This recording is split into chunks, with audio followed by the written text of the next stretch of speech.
Jadi integritas itu bukan hanya tahu firman, tetapi melakukan firman. Paulus itu menempatkan dirinya sebagai bapa rohani dan tugasnya apa saudara? Memastikan bahwa anak-anaknya melakukan kehendak Allah.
Papa dan Mama, hai anak-anak, apa kabar semuanya? Ingat, selalu ada keseruan di hari Minggu tepat jam 10 pagi di ibadah online Star Kids. Ya, diawali dengan game time yang dilakukan bersama dengan orang tua dan anak, itu yang membuat jadi seru. Kalau belum tergabung di dalam 4 grup Star Kids yang ada, bisa menghubungi nomor WhatsApp saya di bawah ini. Tuhan Yesus memberkati.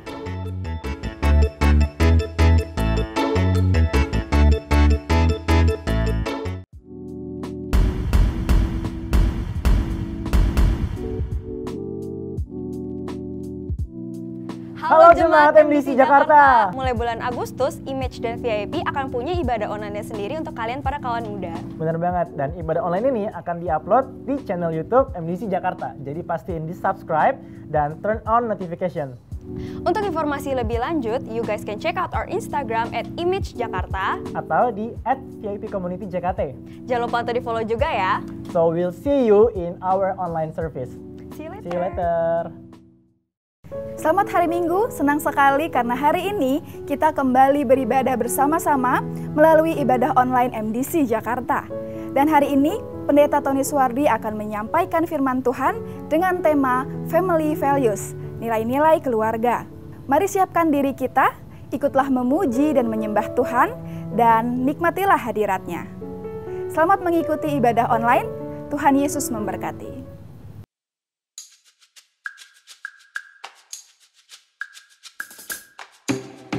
Puji nama Tuhan. Saya undang semua jemaat bangkit berdiri, kita memuji Allah kita pagi ini. Kasih yang begitu besar, lebih kuat dari dosa.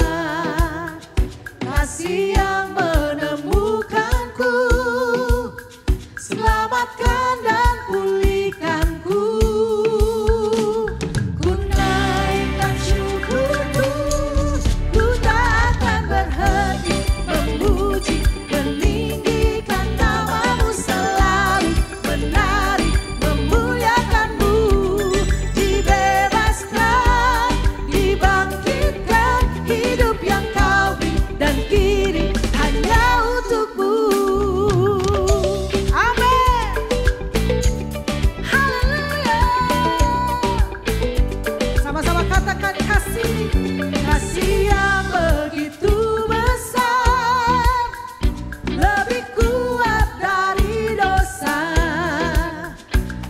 Dia menemukanku, selamatkan dan pulihkanku.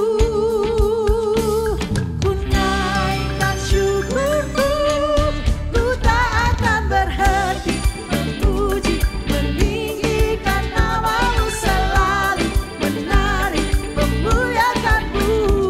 Dibebaskan, dibangkitkan, hidup yang kau beri dan kini hanya untukmu. Yeah. Haleluya. Hidup yang kau beri bagi kami Tuhan, kami mau berikan untuk kemuliaan namamu.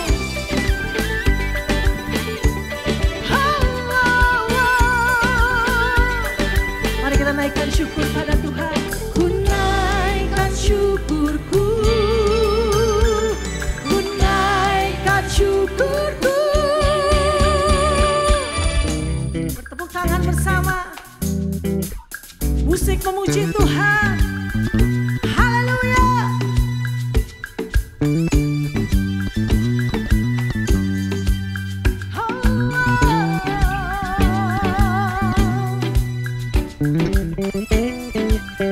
Sama-sama katakan, ku tak akan berhenti memuji, meninggikan namamu selalu, menari, memuliakanmu.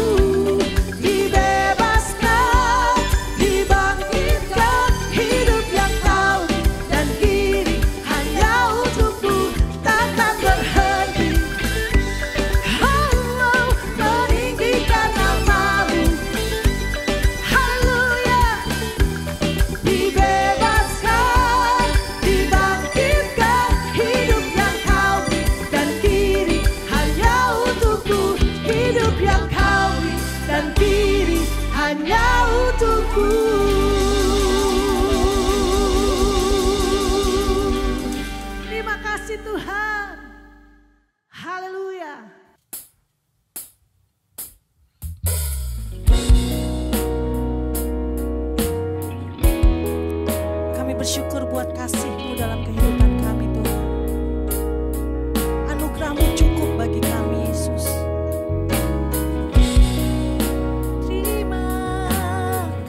Yesus kau anugerah terbesar.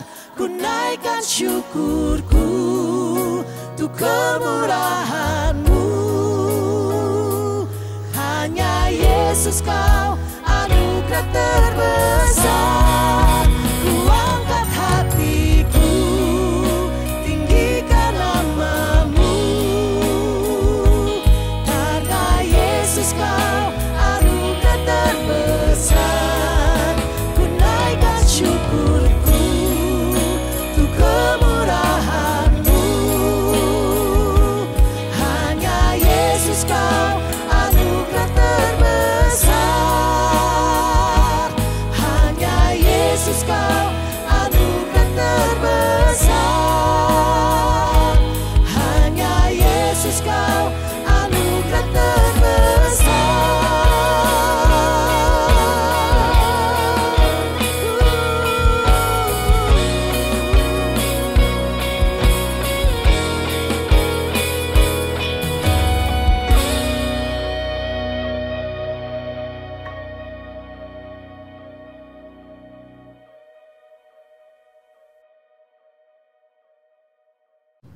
Selamat berjumpa kembali saudara di dalam keluarga masa depan cerah di dalam ibadah online kita hari ini. Saya bersyukur semua kita dalam keadaan baik-baik, dalam keadaan sehat dan semuanya pasti diberkati oleh Tuhan.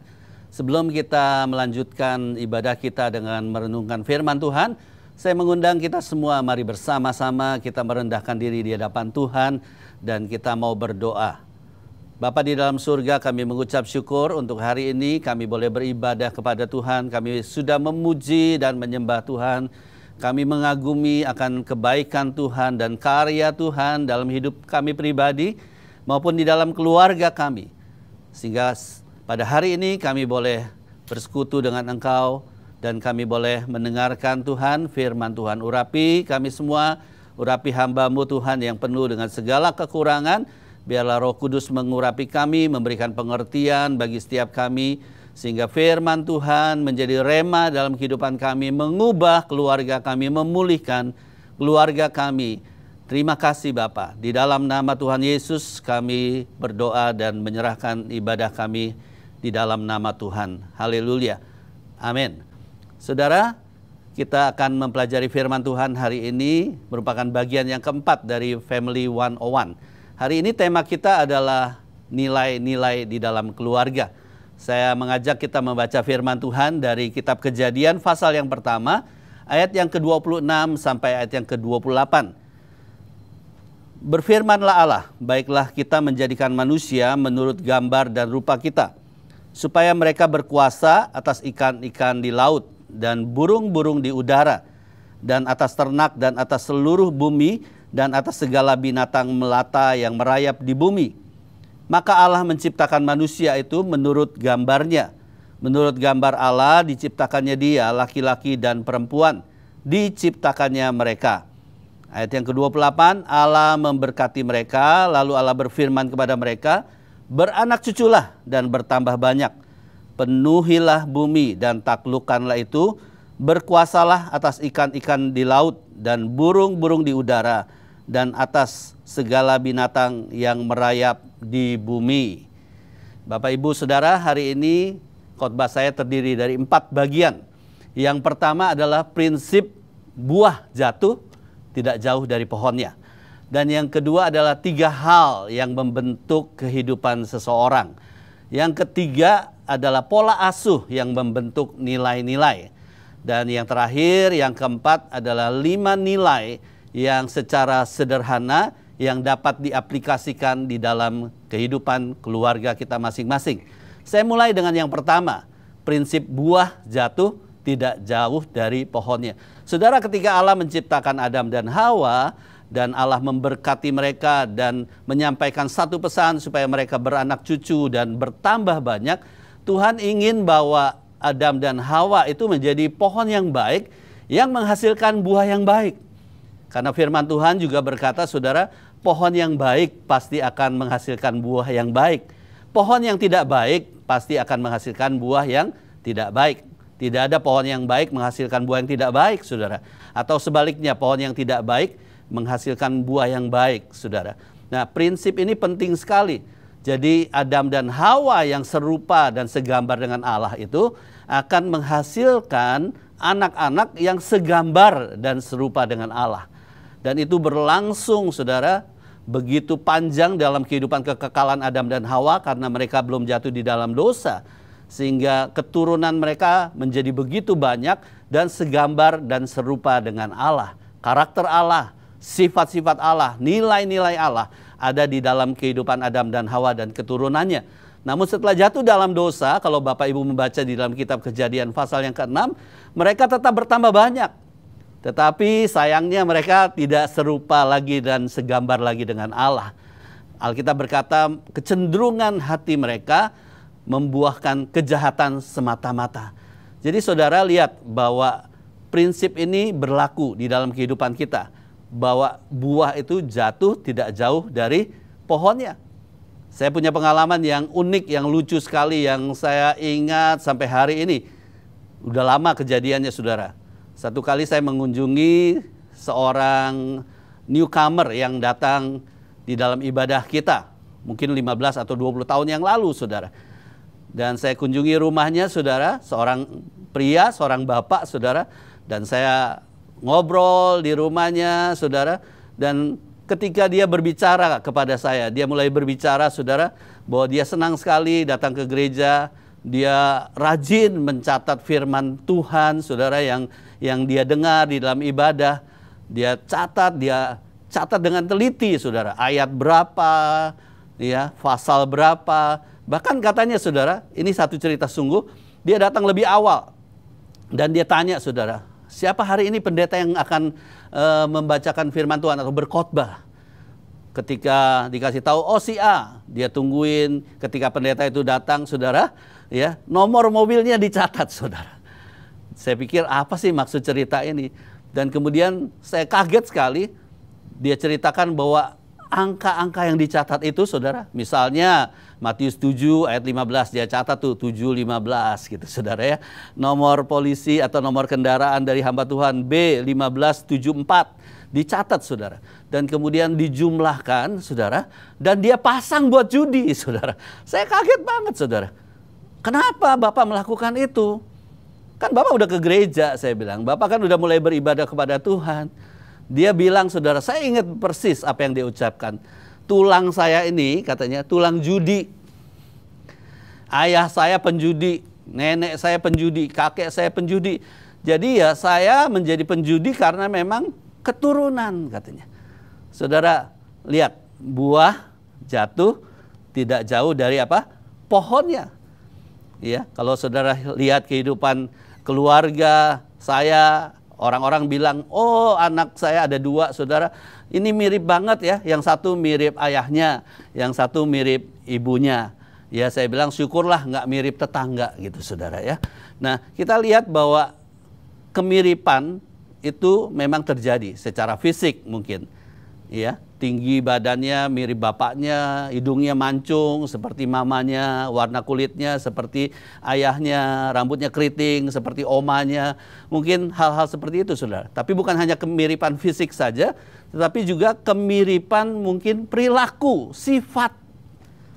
Mungkin saudara pernah dengar seorang berkata, itu anak ya males banget sih, mirip bapaknya.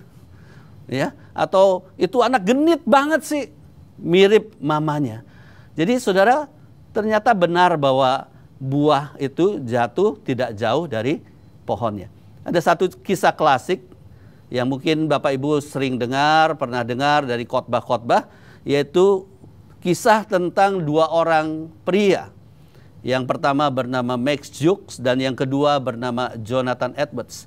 Kedua pria ini hidup di kota yang sama, hidup di zaman yang sama, bahkan katanya di sekolah yang sama. Tetapi diselidiki dalam sekian waktu, ratusan tahun, saudara, keturunan Max Jukes dan Jonathan Edwards ternyata menghasilkan anak-anak yang berbeda, saudara. Saya coba bagikan kepada saudara, keturunan dari Max Jukes setelah diteliti, saudara, ratusan tahun, memiliki 1026 keturunan dan memiliki reputasi sebagai berikut. 300 orang pernah dipenjara, rata-rata 13 tahun. 400 orang hidup pesta pora dan mabuk-mabukan. 100 orang pecandu alkohol. 310 orang hidup sangat miskin dan sebagai gelandangan. 55 orang jadi korban kenajisan. 130 orang menjadi pelaku tindak kriminal. 60 orang sebagai pencuri dan perampok. 190 orang sebagai pelacur. 7 orang sebagai pembunuh. Dan tidak satupun dari keluarga Maksjuk yang memberikan kontribusi yang baik kepada negara, saudara. Bahkan mereka membebani negara dengan hutang sebanyak 1,2 juta US dollar. Nah, itulah keturunan Maksjuk. Maksjuk adalah orang yang nggak peduli dengan Tuhan, hidupnya berantakan, saudara, jauh dari Tuhan. Dan hasilnya, buahnya, keturunannya seperti itu. Nah, berbeda dengan Jonathan Edwards.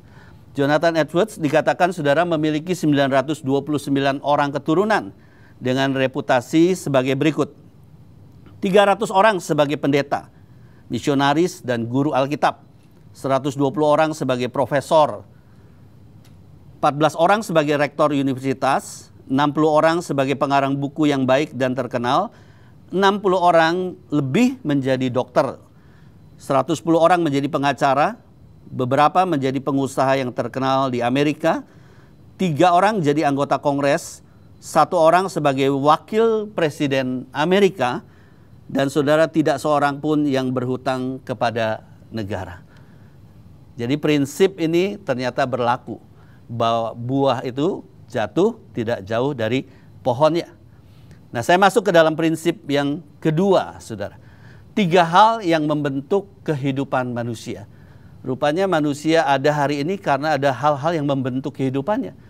Yang pertama adalah pola asuh, saudara. Pola asuh akan menentukan kehidupan seseorang itu menjadi seperti apa. Michigan University membuat sebuah penelitian dan ditulis di dalam Bulletin Psychology Today, saudara, bahwa kalau orang tuanya itu penuh dengan kasih, orang tuanya mendapatkan pengajaran yang baik, keluarganya baik, saudara, maka hasilnya anak-anaknya pun akan bertumbuh dengan baik, memiliki relasi yang baik dengan sesamanya. Tetapi sebaliknya, kalau orang tuanya berantakan, hidupnya kacau, nggak pernah mengalami kasih, kehangatan, keharmonisan dalam keluarga, maka anaknya pun akan demikian. Jadi yang pertama, ternyata pola asuh itu sangat penting sekali. Ada beberapa contoh yang saya sampaikan pada hari ini, kesempatan ini, saudara. Ya, contoh yang mungkin kurang baik. Dan ini dicatat di dalam Alkitab, saudara. Samuel, siapa yang tidak kenal dengan Samuel, saudara? Seorang nabi yang dididik di bawah Imam Eli, saudara. Dilatih, dibesarkan, dan akhirnya menjadi seorang nabi yang dipakai Tuhan luar biasa, saudara. Namun ternyata, saudara, seperti sekarang mungkin, saudara, banyak hamba Tuhan yang sibuk, saudara. Jadi Samuel ini sibuk melayani bangsa Israel, dan rupanya dia melupakan bagian terpenting di dalam kehidupannya sebagai seorang ayah, yaitu menjadi imam buat anak-anaknya. Sehingga Alkitab mencatat, saudara, di dalam 1 Samuel pasal yang ke-8, ayat 1 sampai ayat yang ke-3, saya bacakan buat saudara. Setelah Samuel menjadi tua, diangkatnya lah anak-anaknya, laki-laki, menjadi apa, saudara? Menjadi hakim atas orang Israel. Nama anaknya yang sulung ialah Yoel, dan nama anaknya yang kedua ialah Abia. Keduanya menjadi hakim di Beersheba. Bagus ya, saudara? Jadi hakim, meneruskan tugas ayahnya untuk menjadi orang-orang yang membimbing bangsa-bangsa Israel, saudara. Ayat yang ketiga dikatakan begini, perhatikan. Tetapi anak-anaknya itu tidak hidup seperti ayahnya. Mereka mengejar laba, menerima suap, dan memutar balikan keadilan. Jadi contoh yang tidak baik, saudara. Sibuk dalam pelayanan, tapi lupa mengasuh anak-anaknya. Yang kedua, contoh yang nggak baik juga nih, saudara, yaitu Imam Eli, saudara. Imam Eli punya anak yang bernama Hofni dan Pinehas. Kedua anaknya ini membantu Imam Eli dalam melayani bangsa Israel di Bait Allah. Tapi Alkitab mengatakan saudara, anak-anaknya ini melakukan dosa yang begitu mengerikan. Bahkan disebut sebagai orang-orang dursila. Mengerikan banget saudara. Ya, dia melakukan banyak hal yang tidak menyenangkan hati Tuhan. Sehingga akhirnya Hofni dan Pinehas pun harus mati. Yang kedua yang mempengaruhi kehidupan seseorang adalah lingkungan saudara. Saya ingat kisah Abraham dengan Lot. Saudara, Lot memilih lingkungan yang tidak baik untuk keluarga Lot dan anak-anaknya tinggal, yaitu di Sodom dan Gomora. Alkitab berkata, saudara, orang benar ini menderita. Ingat saudara, pergaulan yang buruk akan merusak kebiasaan yang baik. Nah, ini yang terjadi dengan Lot. Ini yang terjadi dengan anak-anaknya. Apalagi Lot itu bukan orang yang dekat dengan Tuhan. Lot itu saya bayangkan dia hanya ngikut-ngikut Abraham. Kemana Abraham pergi dia ikut. Dia kecipratan berkat karena Abraham saudara.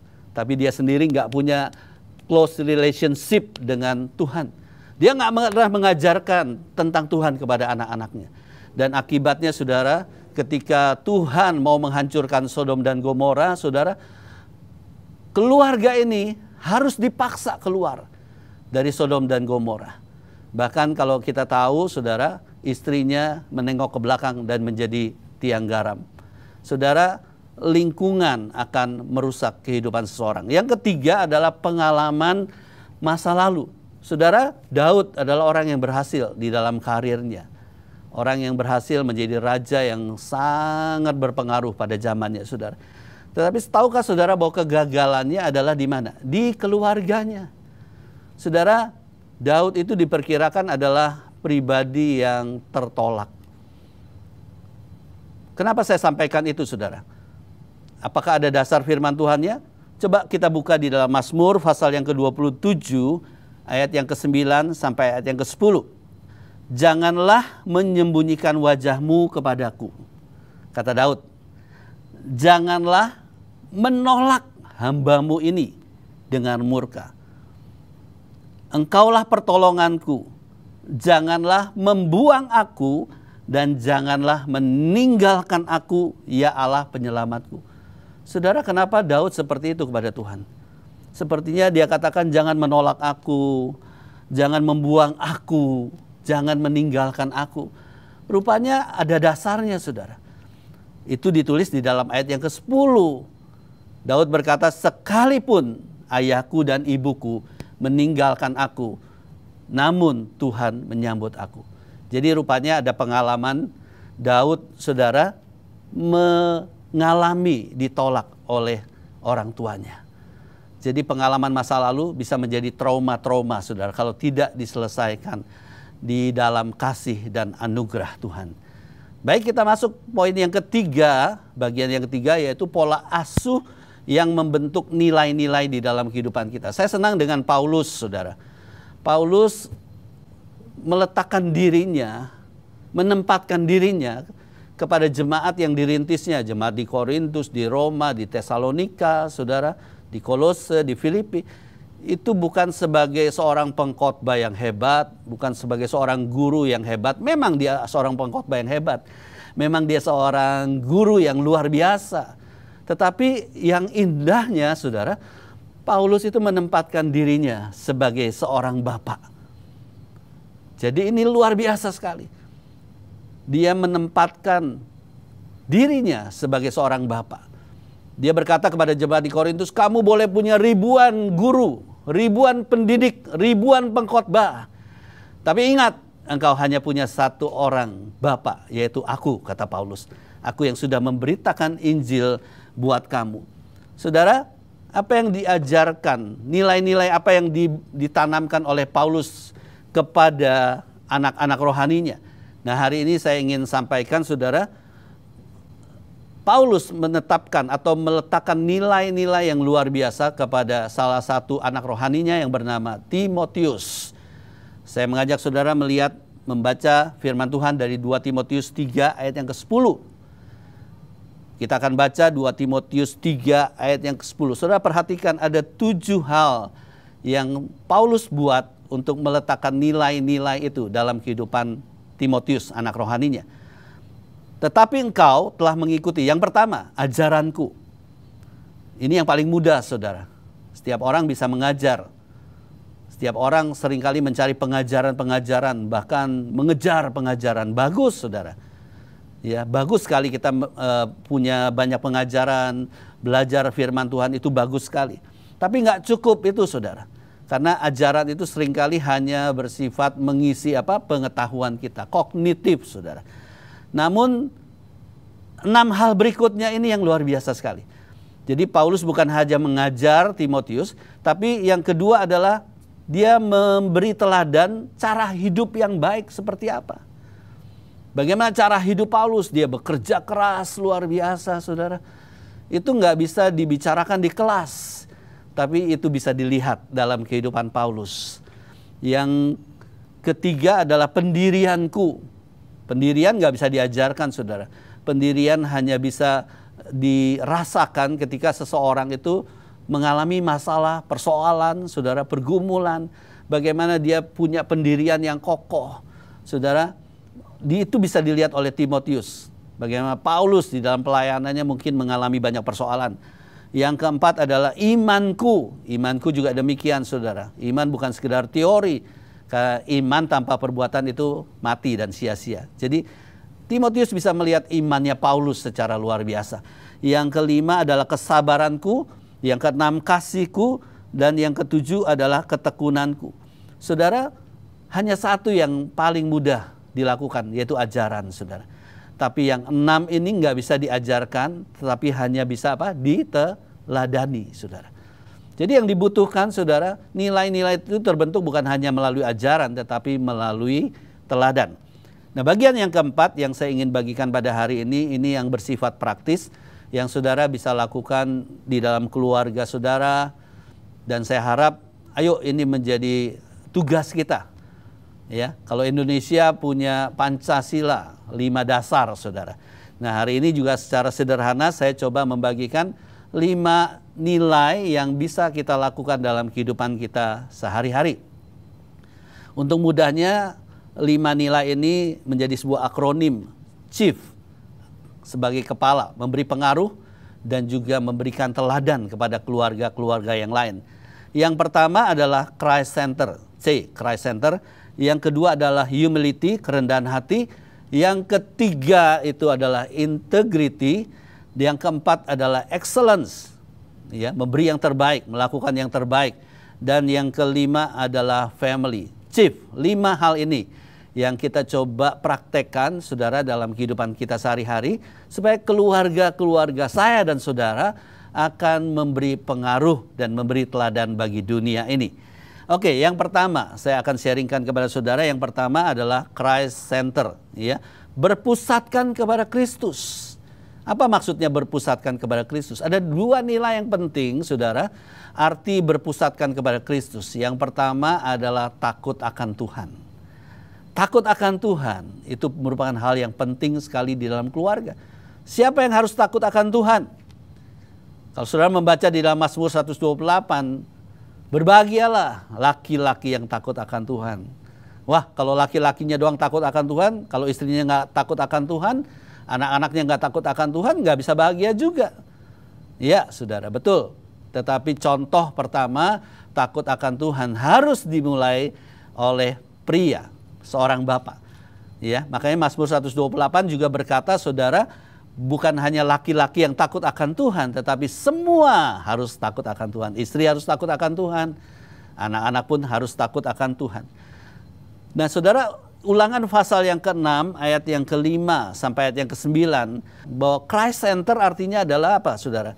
Bahwa keluarga adalah tempat untuk belajar mengasihi Tuhan. Jadi mengasihi Tuhan dimulai dari mana? Keluarga. Bukan di gereja, saudara. Gereja memperlengkapi keluarga untuk belajar mengasihi Tuhan. Gereja mendidik orang tua, ya, jemaat untuk mengasihi Tuhan. Tetapi berdasarkan Ulangan pasal yang ke-6 ayat 5 sampai ayat yang ke-9, bahwa keluargalah menjadi tempat untuk kita mengasihi Tuhan. Keluargalah menjadi tempat kita menyembah Tuhan. Makanya jangan heran, saudara, kalau ada anak-anak yang diajak ke gereja, sekolah minggu, diajak menyembah Tuhan, diajak memuji Tuhan, nggak bisa. Jadi kaku, saudara. Kenapa? Karena di rumahnya nggak pernah dibiasakan untuk menyembah Tuhan. Yang kedua, nilai yang kedua yang saya ingin sharingkan secara sederhana, saudara, secara praktis, yaitu humility, kerendahan hati, saudara. Saudara, Paulus pernah berkata begini kepada Timotius, jangan seorang pun menganggap kau rendah karena kau muda. Ya, tapi jadilah teladan di dalam apa? Yang pertama, perkataan, saudara. Nah, humility, kerendahan hati, itu dimulai dari perkataan-perkataan yang sederhana. Saya ingat ada 3 kata yang ajaib, saudara, yang akan membuat kita menjadi orang yang rendah hati. 3 kata itu adalah apa? Yang pertama, kata tolong. Jangan sampai lupa, saudara. Ya, kalau kita minta sesuatu kepada saudara kita, adik kita, bahkan pembantu kita sekalipun, jangan lupa pakai kata apa, saudara? Tolong. Yang kedua adalah terima kasih. Satu kali saya pernah makan dengan sebuah keluarga. Ini amazing banget, saudara. Menyentuh hati saya, saudara. Ketika makan ada ayah, ibu, dan 2 anaknya. Saudara, saya dengar dengan telinga saya sendiri. Kedua anaknya ketika mau makan, saudara, ya, mereka bilang begini loh, saudara. Pa, Ma, terima kasih. Waduh, saya terharu banget. Saya ingat sekali kata itu. Saudara, nggak pernah saya dengar, ya, keluarga yang makan lalu anak-anaknya waktu mau makan itu bilang, Pa, Ma, terima kasih. Papa, Mama sudah sediakan makanan. Waduh, saudara, kata terima kasih itu penting sekali, menyejukkan hati kita. Amin, saudara. Yang ketiga adalah kata apa? Maaf. Kata maaf, sorry. Kata maaf itu penting sekali. 3 kata itu menunjukkan apa, saudara? Kerendahan hati. Secara sederhana kita belajar, yuk. Mulai hari ini 3 kata itu jangan dilupakan. Yang ketiga adalah nilai yang ketiga, integritas. Ya, apakah integritas, saudara? Saya senang dengan Paulus. Kembali lagi saya mengambil contoh Paulus. Paulus itu menempatkan dirinya sebagai bapa rohani dan tugasnya apa, saudara? Memastikan bahwa anak-anaknya melakukan kehendak Allah. Bukan memastikan bahwa anak-anaknya tahu firman Tuhan. Gak cukup, saudara. Bukan hanya memastikan anak-anaknya hafal firman Tuhan. Gak cukup, saudara. Makanya saudara yang punya anak ikuti Star Kids, ya. Karena Star Kids itu bukan hanya suruh ngafal firman Tuhan, tapi ada tugas hariannya supaya mempraktekkan firman Tuhan. Jadi integritas itu bukan hanya tahu firman, tetapi melakukan firman Tuhan. Inilah yang menjadi kekurangan banyak orang Kristen, saudara.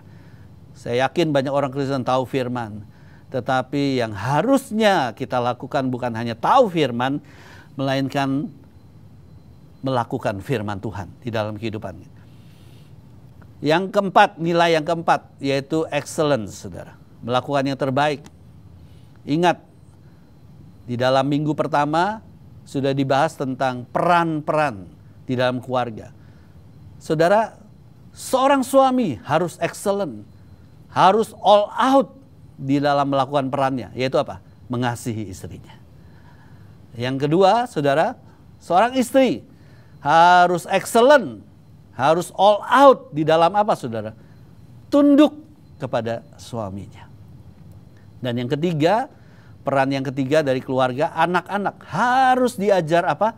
Excellent di dalam apa, saudara? Taat kepada orang tuanya. Jadi jangan nunjuk-nunjuk kepada pihak lain, tunjuk diri sendiri. Saya sebagai suami harus tunjuk, Tony, kamu harus excellent di dalam mengasihi istrimu. Istri juga harus tunjuk dirinya sendiri. Saya harus excellent di dalam tunduk kepada suami. Saudara mungkin sebagai anak, saudara harus tunjuk diri saudara. Saya harus excellent di dalam mentaati orang tua saya. Nilai yang kelima adalah family. Apa maksudnya family, saudara? Maksudnya family adalah kesatuan, kerukunan. Banyak suami istri diam bersama, saudara, tetapi tidak rukun. Banyak suami istri yang masuk rumahnya bareng-bareng, saudara, tapi kamarnya pisah-pisah. Demi menjaga nama baik, katanya udahlah nggak apa-apa kita tinggal sama-sama lah. tapi kamarnya sendiri-sendiri, saudara. Apakah ini keluarga yang berbahagia? Apakah ini kerukunan? Apakah ini komitmen, unity, kesatuan? Enggak, saudara. Saya akan akhiri dengan Mazmur 133 ayat yang pertama. Dikatakan ayat firman Tuhan ini bagus sekali. Sungguh alangkah baiknya dan indahnya. Jadi bukan hanya baik, tapi indah. Apabila saudara-saudara diam bersama dengan rukun. Jadi bukan diam bersama saja, saudara, bukan satu rumah aja, tapi ada unity, ada kerukunan. Dan Alkitab berjanji apa, saudara? Kalau keluarga kita diam bersama dengan rukun, maka berkat Allah akan dicurahkan. Jangan lupa ikuti sesi yang terakhir nanti, minggu kelima, saudara, berkat di dalam keluarga. Saya akan akhiri dengan satu puisi yang ditulis oleh Jenderal Douglas MacArthur untuk putranya. Saya terharu sekali membaca puisi ini. Satu permintaan yang unusual, nggak biasa, saudara. Dari seorang jenderal besar Perang Dunia Kedua. Saya akan bacakan buat saudara secara perlahan-lahan.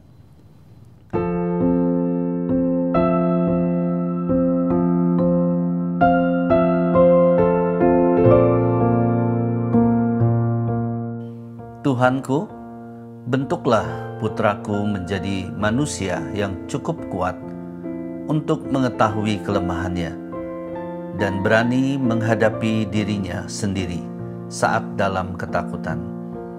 Manusia yang tegar dan tabah dalam kekalahan, tetap jujur dan rendah hati dalam kemenangan. Bentuklah putraku menjadi manusia yang berhasrat mewujudkan cita-citanya dan tidak hanya tenggelam dalam angan-angannya saja. Seorang putra yang sadar bahwa mengenal Engkau dan dirinya sendiri adalah landasan segala ilmu pengetahuan. Tuhanku, aku mohon, janganlah pimpin putraku di jalan yang mudah dan lunak. Namun tuntunlah dia di jalan yang penuh hambatan dan godaan, kesulitan dan tantangan. Biarkan putraku belajar untuk tetap berdiri di tengah badai dan senantiasa belajar untuk mengasihi mereka yang tidak berdaya. Ajarilah dia berhati tulus dan bercita-cita tinggi, sanggup memimpin dirinya sendiri sebelum mempunyai kesempatan untuk memimpin orang lain. Manusia yang sanggup menggapai masa depan, namun tak pernah melupakan masa lampau. Dan setelah semua menjadi miliknya, berikan dia cukup rasa humor, sehingga ia dapat bersikap sungguh-sungguh, namun tetap mampu menikmati hidupnya. Tuhanku, berilah ia kerendahan hati, sehingga ia akan mengingat kesederhanaan dari keagungan sejati, keterbukaan pikiran dari kearifan sejati, dan kelemahan dari kekuatan sejati. Dan pada akhirnya, bila semua itu terwujud, hamba ayahnya dengan berani berkata, hidupku tidaklah sia-sia. Mari kita berdoa. Bapa, terima kasih untuk firman-Mu Tuhan. Pada hari ini kami ingin keluarga kami punya nilai-nilai, sehingga keluarga kami menjadi keluarga yang meaningful, keluarga yang bermakna, bukan sekedar ada, tapi keluarga yang memberikan pengaruh, keluarga yang menjadi teladan buat banyak orang. Tolong kami Tuhan dalam segala kelemahan kami sebagai suami, sebagai istri, sebagai anak-anak. Biarlah kami memiliki nilai-nilai ini dan melakukannya dalam takut akan Tuhan, sehingga keluarga kami boleh mempermuliakan nama Tuhan. Mungkin ada banyak hal yang perlu kami perbaiki dari diri kami masing-masing. Tuhan tolong kami, Roh Kudus tolong kami, mampukan kami, pulihkan kami. Mungkin ada keluarga-keluarga yang hari ini diam bersama, suami istri diam bersama, tapi kamar terpisah-pisah. Hari ini biarlah pemulihan terjadi, atas saudara semua. Mungkin ada anak-anak yang seperti Daud tertolak. Biarlah hari ini ada pemulihan hati Bapa dalam kehidupanmu. Terima kasih Tuhan Yesus. Kami percaya keluarga penting di mata Tuhan. Dan Kau sangat mengasihi keluarga-keluarga. Bahkan melalui keluarga lah rencanamu digenapi. Bumi penuh kemuliaannya. Di dalam nama Tuhan Yesus kami mengucap syukur. Haleluya. Amin. Saudara, kita sudah mendengarkan firman Tuhan tentang pentingnya memiliki dan menerapkan nilai-nilai Kristiani dalam keluarga kita. Sebentar lagi kita akan mengakhiri ibadah kita. Namun sebelumnya, mari kita berdoa untuk persembahan yang kita akan berikan. Dan setelah itu saya akan berdoa untuk jemaat dan diakhiri dengan doa berkat. Mari kita berdoa. Terima kasih Tuhan Yesus buat segala kasih dan anugerah-Mu yang kami rasakan dari hari ke hari. Perlindungan Tuhan dalam setiap kami. Kami dapat menikmatinya dari waktu lepas waktu. Dan terimalah persembahan kami ini Tuhan dengan hati yang tulus dan penuh pengucapan syukur atas kasih dan anugerah Bapa bagi kami semuanya. Dan kami berdoa juga buat setiap jemaat yang sedang dalam problema kehidupan. Tuhan berikan jalan keluar. Tuhan, Engkau Allah yang peduli, yang mengerti setiap kehidupan anak-anak-Mu ya Tuhan. Yang sakit, kiranya Tuhan sembuhkan. Yang lemah, Tuhan berikan kekuatan baru. Terima kasih Tuhan, biarlah kami boleh berjalan hari lepas hari ke masa depan dengan penuh pengharapan bersama-Mu. Jemaat Tuhan yang kekasih, marilah terimalah berkat kasih dan anugerah Tuhan. Angkatlah kedua tanganmu dan terimalah berkat Tuhan. Berkat kasih dan anugerah dari Allah Bapa kami yang di sorga, cinta kasih dari Tuhan Yesus Kristus di dalam persekutuan yang erat dengan Roh Kudus menyertai kita semuanya sampai kedatangannya untuk kedua kalinya. Amin.